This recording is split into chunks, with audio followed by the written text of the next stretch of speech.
तो आज हम यहाँ पर देखते हैं राजस्थान के लोक देवता। लोक देवता क्या होता है? सबसे पहले अपन देखें लोक देवता का अर्थ क्या होता है।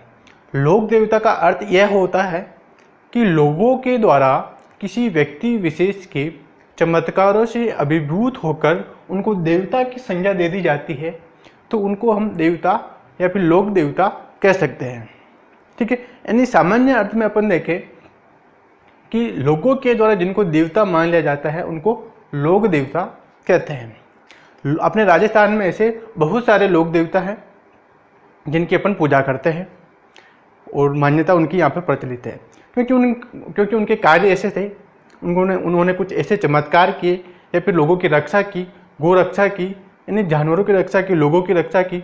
इस प्रकार से उनके कार्यों को सराहनीय देते हुए उनको लोगों ने देवता की संज्ञा दे दी, जिसके कारण उनको देवता कहा जाता है। ठीक है, और अपने राजस्थान के अंतर्गत 5 ऐसे लोक देवता हैं जिनकी पूजा हिंदू धर्म और मुस्लिम धर्म दोनों के अंतर्गत होती है। जैसे देखिए, हिंदू धर्म के अंतर्गत उनको लोक देवता कहते हैं। क्या कहते हैं? लोक देवता। और मुस्लिम के अंतर्गत उनको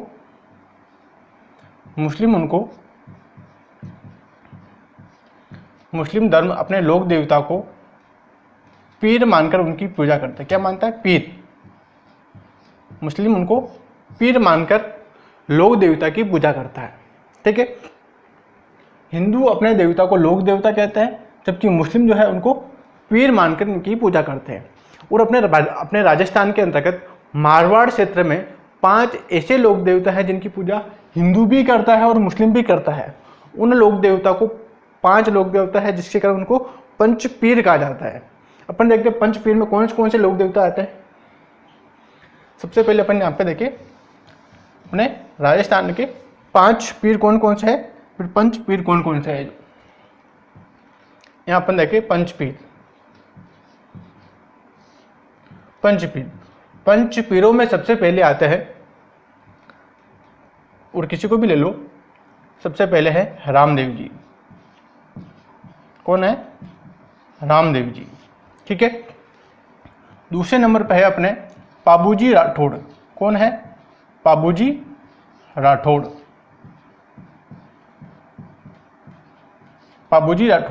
और तीसरे नंबर पर आते हैं अपने गोगाजी चौहान। कौन आते हैं? गोगाजी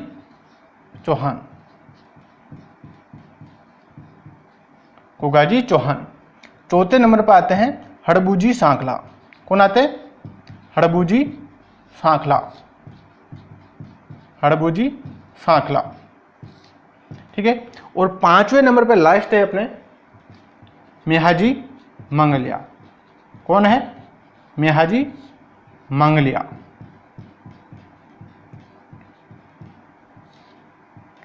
ये अपने राजस्थान के 5 ऐसे लोक देवता हैं जिनकी पूजा हिंदू और मुस्लिम दोनों धर्म के लोग करते हैं, इसलिए इनको पंच पीर कहा गया है। ठीक है, आगे अपन इनकी बात करें। रामदेव जी जो है तंवर वंश के थे। कौन से वंश के थे? तंवर वंश के थे। ठीक है, पाबूजी राठौड़ वंश के थे, गोगाजी चौहान वंश के थे, हड़बूजी सांखला वंश के थे, मेहाजी मंगलिया वंश के थे। ये इनकी सभी की अपनी अपनी जाति है। ठीक है, ये इन जाति के थे और इनके पुजारी भी, इन 5 लोक देवता के पुजारी इनके तंवर वंश के थे। अपने अपने जाति के इनके पुजारी होते हैं। जैसे रामदेव जी के तंवर वंश के पुजारी होते हैं, पाबूजी के राठौड़ वंश के, गोगाजी के चौहान वंश के, हड़बूजी के सांखला वंश के, मेहाजी के मंगलिया वंश के इनके पुजारी होते हैं। और इनके अंतर्गत है, जैसे रामदेव जी को जो है हिंदू जो है श्री कृष्ण के अवतार के रूप में इनकी पूजा करता है। रामदेव जी को किसका अवतार माना जाता है? भगवान श्री कृष्ण का अवतार माना जाता है। हिंदू धर्म जो है रामदेव जी को श्री कृष्ण भगवान का अवतार मानकर इनकी पूजा करता है, जबकि पाबूजी राठौड़ को जो है भगवान श्री राम जी के भाई लक्ष्मण जी के अवतार मानकर इनकी पूजा करते हैं, कि ये लक्ष्मण जी का अवतार के रूप में इनको पूजते हैं। ठीक है, ये इनकी दोनों की विशेषता। इनको रामदेव जी को श्री कृष्ण का अवतार माना जाता है, जबकि पाबूजी राठौड़ को लक्ष्मण जी का अवतार मानकर इनकी पूजा अर्चना अपने हिंदू धर्म में की जाती है। आगे अपन इनको एक एक करके पढ़ते हैं। सबसे पहले अपन पढ़ते हैं रामदेव जी के बारे में कि रामदेव जी का जन्म कब हुआ था, कहाँ हुआ था, किस सन में हुआ था, इन्होंने क्या क्या कार्य किए थे, इनके बारे में अपन यहाँ पे पढ़ते हैं। ठीक है, सबसे पहले है अपने रामदेव जी। इनका रामदेव जी के बारे में देखिए अपन, तो इनका जन्म देखते हैं कि रामदेव जी का जन्म कब हुआ था, कहाँ हुआ था। रामदेव जी का जन्म देखिए अपन यहाँ पे, इनका जन्म 1405 ईस्वी में 1405 ईस्वी में इनका जन्म हुआ था। इनका जन्म अगर तिथि देखिए अपन, तिथि है इनकी भाद्रपद महीने के शुक्ल पक्ष की द्वितीया को इनका जन्म हुआ था। कब हुआ था? भाद्रपद महीने की शुक्ल पक्ष की द्वितीया को इनका जन्म हुआ था। इस द्वितीया को अपने राजस्थान में बाबेरी बीज भी कहा जाता है। क्या कहते हैं? बाबेरी बीज, इसको बाबेरी बीज भी कहा जाता है। ठीक है, क्योंकि अपने इन तिथियों को एकम, बीज, दी, तीज, चौथ इस प्रकार से इनको बोला जाता है। इस प्रकार द्वितीया को अपने यहाँ पे बीज कहा जाता है। तो इस द्वितीया को बाबा रामदेव जी की बीज होने के कारण इसको बाबेरी बीज नाम भी जाना जाता है। अपना जो भाद्रपद महीना है, भाद्रपद महीने के अंतर्गत अपने राजस्थान में, अपने भारत में कह लो, सबसे ज़्यादा अपने राजस्थान के अंतर्गत सबसे ज़्यादा मेले और त्यौहार इसी भाद्रपद महीने के अंतर्गत आते हैं। सबसे ज़्यादा मेले और त्यौहार जो है इसी भाद्रपद महीने के अंतर्गत आते हैं। इस भाद्रपद महीने को सबसे ज़्यादा पवित्र महीना माना जाता है। कौन सा महीना माना जाता है? सबसे पवित्र महीना माना जाता है। आगे अपन इनके बात करें इनके जन्म स्थान की। इनका जन्म स्थान कौन सा था? जन्म स्थान देखिए अपन, इनका जन्म स्थान था उंड काश्मीर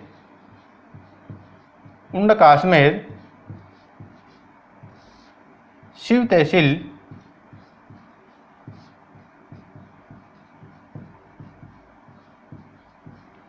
तहसील जिला बाड़मेर जिले में इनका जन्म हुआ था। उंड काश्मीर इनका गांव है, शिव तहसील है और जिला बाड़मेर में इनका जन्म हुआ था। ठीक है, आगे बात करें अपन इनके पिता की। इनके पिताजी का क्या नाम था? पिताजी का नाम है अजमाल जी तंवर। क्या नाम था? अजमाल जी तंवर। ठीक है, आगे बात करें इनकी माता के नाम का। इनका माता का नाम है मेणा दे। क्या नाम है? माता का नाम है इनका मेणा दे। आगे बात करें इनकी पत्नी का नाम। इनकी पत्नी का नाम है निहाल दे। क्या नाम है? निहाल दे। ये निहाल दे जो है अमरकोट की रहने वाली है। कहाँ की रहने वाली है? अमरकोट की। ये अमरकोट की रहने वाली है। अमरकोट अभी वर्तमान में कहाँ है? पाकिस्तान में। कहाँ है? पाकिस्तान के अंतर्गत। पहले भारत के अंतर्गत आता था, विभाजन के पश्चात ही पाकिस्तान में चला गया अमरकोट। ठीक है, अमरकोट के शासक जो है, अमरकोट के शासक, वहाँ के शासक अपने नाम के पीछे सोडा लगाते हैं। क्या लगाते हैं? सोडा। क्या लगाते हैं? सोडा लगाते हैं। अपने नाम के पीछे सोडा लगाते थे। ठीक है, आगे बात करें इनके गुरु का नाम। रामदेव जी के गुरु का नाम है बालीनाथ जी। क्या नाम है? बालीनाथ जी। ठीक है, बालीनाथ जी से इन्होंने शिक्षा प्राप्त की थी। ठीक है, इनकी एक बहन है, बहन का नाम है सुगुना बाई। क्या नाम है? सुगुना बाई। ये इनकी सगी बहन थी। रामदेव जी की एक बहन और थी, सगी बहन नहीं होकर एक डालीबाई नामक एक मेघवाल जाति की कन्या थी। कौन थी? मेघवाल जाति की कन्या।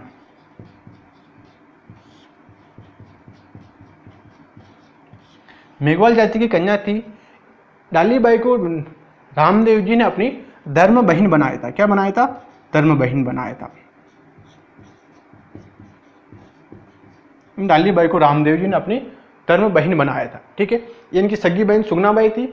डालीबाई मेघवाल जाति की कन्या थी जिसको रामदेव जी ने अपनी धर्म बहिन बनाया था। ठीक है, आगे बात करें अपन रामदेव जी के भक्तों की। रामदेव जी के भक्तों को जातरू कहा जाता है। क्या कहा जाता है? जातरू। जो भी लोग रामदेव जी के दर्शन करने के लिए जाते हैं, चाहे पैदल यात्रा करने वाले हो, चाहे कोई दर्शन करने के लिए जाता हो, भक्त जाता हो, उन भक्तों को जातरू कहते हैं। जातरू कहते हैं। क्या कहते हैं? जातरू। ठीक है, आगे बात करें रामदेव जी के गीत। रामदेव जी के गीतों को जो है ब्यावड़े कहा जाता है। क्या कहा जाता है? ब्यावड़े। क्या कहते हैं? ब्यावड़े। रामदेव जी के गीतों को ब्यावड़े कहा जाता है। क्या कहते हैं? ब्यावड़े। रामदेव जी के मंदिर के अंतर्गत रुणेचा, इनका मंदिर जो है प्रसिद्ध मंदिर रामदेवरा रुणेचा जैसलमेर के अंतर्गत है। वहाँ पर जो गीत गाए जाते हैं उन गीतों को ब्यावड़े कहते हैं। क्या कहते हैं? ब्यावड़े। ठीक है, आगे अपन बात करें तो हिंदू जो है इनको श्री कृष्ण के अवतार के रूप में इनकी पूजा करता है। इसके रूप में? श्री कृष्ण के रूप में, श्री कृष्ण के अवतार के रूप में इनकी पूजा करता है। अवतार के रूप में इनकी पूजा करता है। और जबकि मुस्लिम समाज जो है, जबकि मुस्लिम धर्म जो है इनकी पूजा रामसा पीर के रूप में, रामसा पीर के रूप में इनकी पूजा करता है। हिंदू धर्म इनकी पूजा किस अवतार के रूप में करता है? श्री कृष्ण के अवतार के रूप में पूजता है। जबकि मुस्लिम जो है रामसा पीर के रूप में इनकी पूजा करते हैं। ये दोनों धर्मों के लोग रामदेव जी की पूजा करते हैं। ठीक है, हिंदू श्री कृष्ण के रूप में पूजते हैं, जबकि मुस्लिम जो है रामसा पीर के रूप में इनकी पूजा करते हैं। आगे अपन देखें रामदेव जी की अपने राजस्थान के लोक देवताओं के अंतर्गत रामदेव जी एकमात्र ऐसे व्यक्ति हैं जो कवि भी कहलाते हैं। इन्होंने अपनी रचना भी की है। अपन देखते हैं कि कौन सी रचना की है। इनकी रचना का नाम है 24 बनिया। क्या नाम है? 24 बनिया। क्या नाम है? 24 बनिया। 24 बनिया इनकी रचना का नाम है। क्या नाम है? 24 बनिया। अपने राजस्थान के लोक देवताओं में एकमात्र लोक देवता है जिनको कवि की उपाधि भी प्राप्त है। इनको कवि भी कहा जाता है। ठीक है, परीक्षा के अंदर प्रश्न पूछा भी गया है कि अपने राजस्थान के किन लोक देवताओं को कवि भी कहा जाता है, और वो कवि भी है। तो रामदेव जी ही एकमात्र कवि हैं और इनकी रचना है 24 बनिया है। ठीक है, आगे अपन देखें जैसे रामदेव जी के मंदिर को जो है, जैसे ये भगवान का मंदिर है रामदेव जी का। ठीक है, इन मंदिरों को, विशेषकर रामदेव जी के मंदिर को देवरा कहा जाता है। क्या कहते हैं? देवरा। क्या कहते हैं? मंदिर को, रामदेव जी के मंदिर को देवरा कहा जाता है।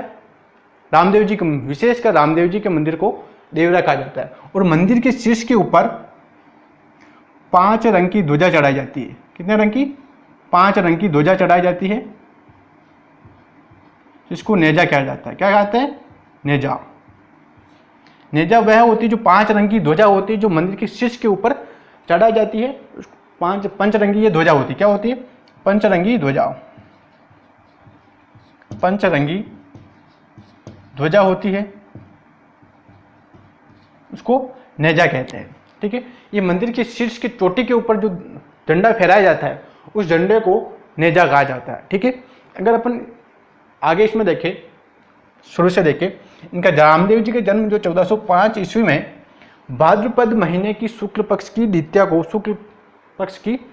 को इनका जन्म हुआ। इस द्वितीया को बाबेरी बीज भी कहा जाता है। कौन सी बीज कहते हैं? बाबेरी बीज भी कहा जाता है।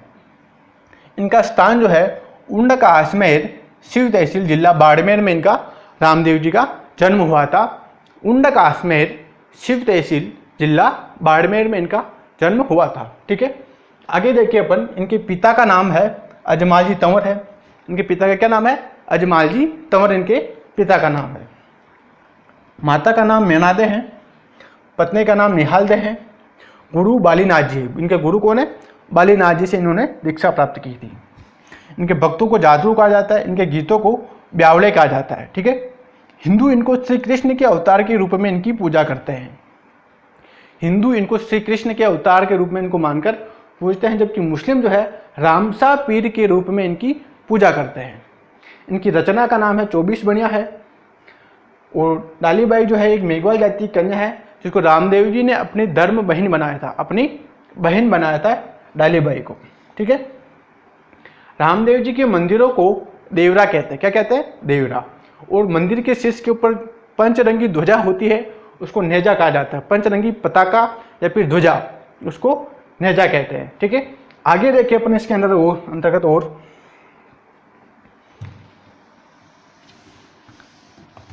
आगे देखें कि रामदेव जी ने और कौन से कार्य किए हैं। ठीक है,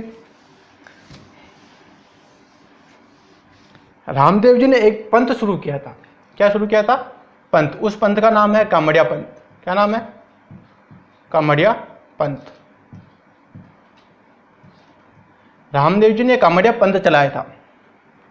इनके अंतर्गत लोगों को जागरूक करना था। इस पंथ, कामड़िया पंथ की महिलाओं के द्वारा, किसके द्वारा? कामड़िया पंथ की महिलाओं के द्वारा, कामड़िया पंथ की महिलाओं के द्वारा एक नृत्य किया जाता है, जो अपने राजस्थान में विशेष प्रचलित है। अपने राजस्थानी नृत्य के अंतर्गत भी उसको शामिल किया जाता है। उस नृत्य का नाम है तेरह ताली नृत्य। क्या नाम है? तेरह ताली नृत्य। तेरह ताली नृत्य। इस नृत्य की राजस्थान में दो विशेषता है, इसकी दो मान्यता है कि किस कारण से प्रचलित है। एक तो इसमें 13 कलाओं का प्रदर्शन किया जाता है। किसका? 13 कलाओं का प्रदर्शन किया जाता है। ये नृत्य महिलाओं द्वारा किया जाता है। महिलाएं अपने 13 कलाओं का प्रदर्शन करती है। और दूसरी विशेषता है इसकी, इसमें 13 मंजीरे बांधकर महिलाएं नृत्य करती हैं। क्या बांधती हैं? 13 मंजीरे बांधती हैं। अपने हाथ में मंजीरे बांधकर अपने पूरे शरीर पर मंजीरे बांधती है, फिर दूसरे हाथ में उन पर आघात करती हुई नृत्य करते हैं। इसलिए इनको 13 मंजीरे भी बांधकर नृत्य करते, इस कारण इसको 13 ताली नृत्य कहा गया है। 13 कलाओं का प्रदर्शन और 13 मंजीरे बांधने के कारण इस नृत्य का नाम 13 ताली नृत्य रखा गया है। ठीक है, आगे बात करें अपन, रामदेव जी की पूजा जो है, रामदेव जी की पूजा जो है पगले के रूप में उनको पूजा जाता है, उनकी पूजा होती है। ना उनकी फोटो है, ना उनके कोई तस्वीर है। रामदेव जी के वहाँ पर पद चिन्ह है। क्या है? पद चिन्ह। पद चिन्ह के रूप में वहाँ पर रामदेव जी की पूजा होती है। उनको पगलिया कहा जाता है। कहते क्या कहते हैं इनको? पगले। रामदेव जी के पद चिन्हों को पगलिया कहते हैं।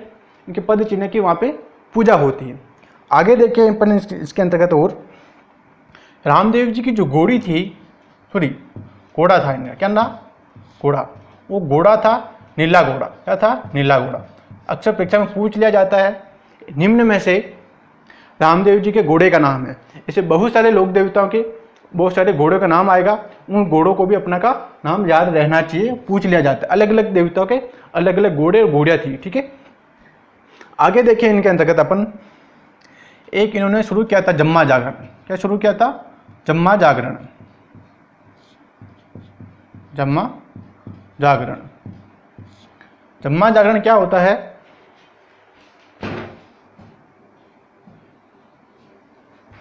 जम्मा जागरण क्या होता है? इस जम्मा जागरण के अंतर्गत, जम्मा जागरण वह है कि सामाजिक बुराइयों के विरुद्ध, सामाजिक बुराइयों के विरुद्ध लोगों को जागरूक करना, लोगों को जागरूक करने के लिए जम्मा जागरण चलाया गया था कि समाज में, उस समय समाज में जो व्याप्त बुराइयां हैं उनको लोगों के प्रति जागरूक करने के लिए रामदेव जी ने जम्मा जागरण नामक एक अभियान चलाया था। इसका उद्देश्य था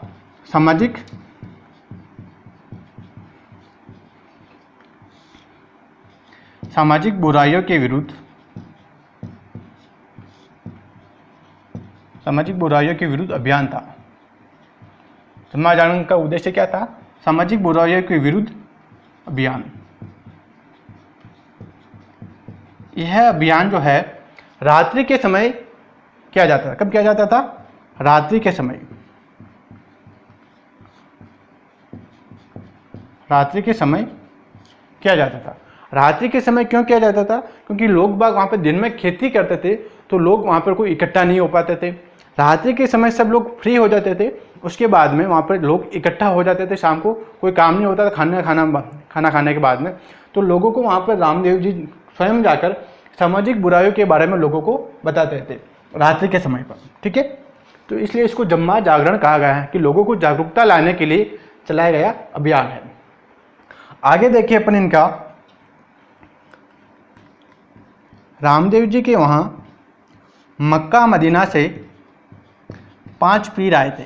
कितने पीर आए थे? मक्का मदीना से 5 पीर आए थे।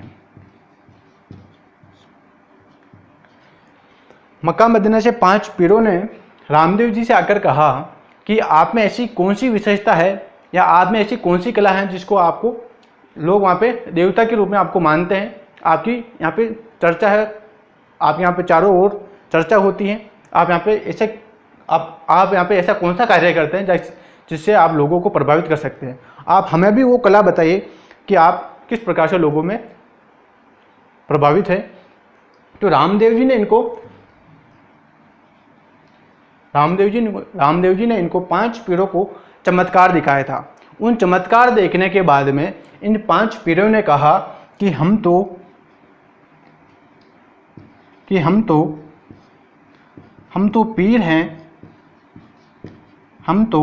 पीर हैं, थे पीरा का पीर हो, थे पीरा का पीर हो, थे पीरा का पीर हो। ये 5 पीर आए थे मक्का मदीना से। इन्होंने रामदेव जी के चमत्कारों को देखने के बाद में कहा कि हम तो केवल पीर हैं, आप पीरों के भी पीर हो।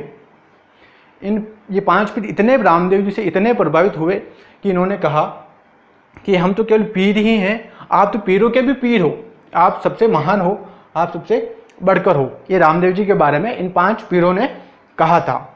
अगर आगे अपन देखें इनके प्रमुख मंदिर, रामदेव जी के प्रमुख मंदिर, इनके प्रमुख मंदिर कौन कौन से हैं? मंदिर देखें, सबसे पहले इनका मंदिर आता है रामदेवरा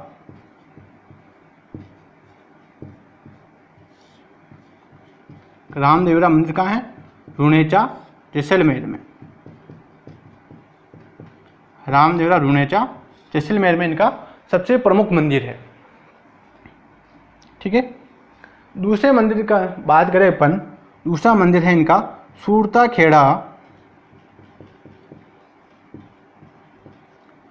खेड़ा चित्तौड़गढ़ में इनका मंदिर है।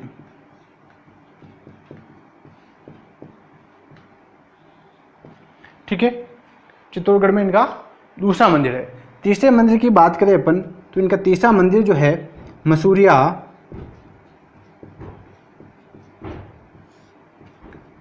जोधपुर में इनका मंदिर है। कहाँ है? मसूरिया जोधपुर में इनका मंदिर है। ये 3 मंदिर रामदेव जी के विशेष रूप से प्रचलित है। इन तीनों मंदिरों के अंतर्गत रामदेव जी का रुणेचा वाला जैसलमेर के अंतर्गत जो मंदिर है वह सबसे प्रमुख मंदिर है। सबसे ज़्यादा भक्त जो यात्रु है वो दर्शन करने के लिए रामदेवरा रुणेचा ही जाते हैं। वहाँ पर इनके पगले के रूप में पूजा होती है। किसके रूप में होती है? पगले के रूप में इनकी पूजा की जाती है। रामदेव जी वहाँ पर जो दर्शन करने के लिए जो लोग जाते हैं वहाँ पर कोई मूर्ति नहीं है, वहाँ पर केवल रामदेव जी के पद चिन्ह है। जो पैर है उन पैरों के चिन्ह के रूप में रामदेव जी की पूजा होती है। ठीक है, आगे बात करें रामदेव जी की समाधि के बारे में। ठीक है, रामदेव जी की समाधि के बारे में बात करें कि रामदेव जी ने कब समाधि ली, समाधि के बारे में बात करें।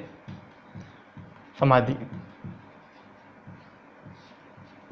रामदेव जी की समाधि जो है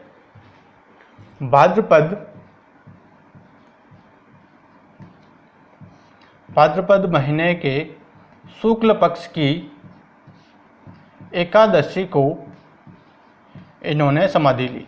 कब ली? भाद्रपद के शुक्ल पक्ष की एकादशी को इन्होंने समाधि ली। इन्होंने जीवित समाधि ली। ये कौन सी समाधि ली? इन्होंने जीवित समाधि ली। इन्होंने ये जीवित समाधि ली। ठीक है, जीवित समाधि ली।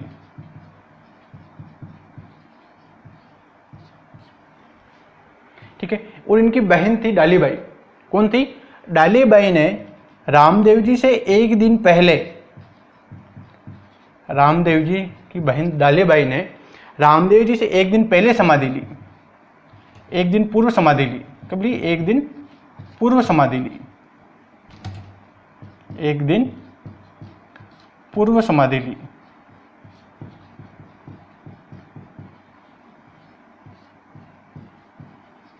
रामदेव जी ने एकादशी को समाधि ली, तो इन्होंने दशमी को समाधि ले ली थी। ठीक है, ये रामदेव जी की बहन थी, धर्म बहन थी, मेघोल जाति की कन्या थी। इन्होंने कहा जब रामदेव जी अगर समाधि ले रहे हैं, मैं उनसे एक दिन पहले समाधि लूंगी।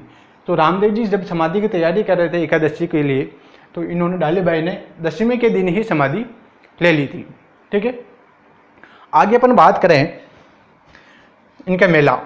रामदेव जी का मेला बढ़ता है। मेला कब बढ़ता है? रामदेव जी का मेला बढ़ता है भाद्रपद की शुक्ल पक्ष की द्वितीया से लेकर, शुक्ल पक्ष द्वितीया से लेकर एकादशी तक इनका मेला बढ़ता है।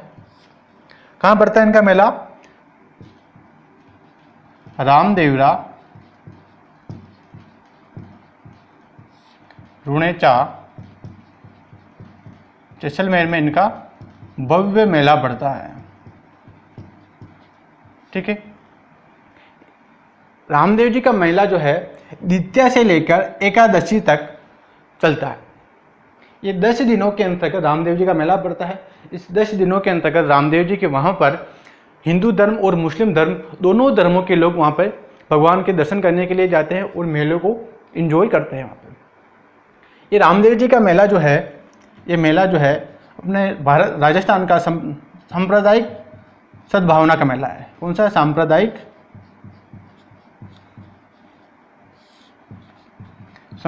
सद्भावना का मेला है।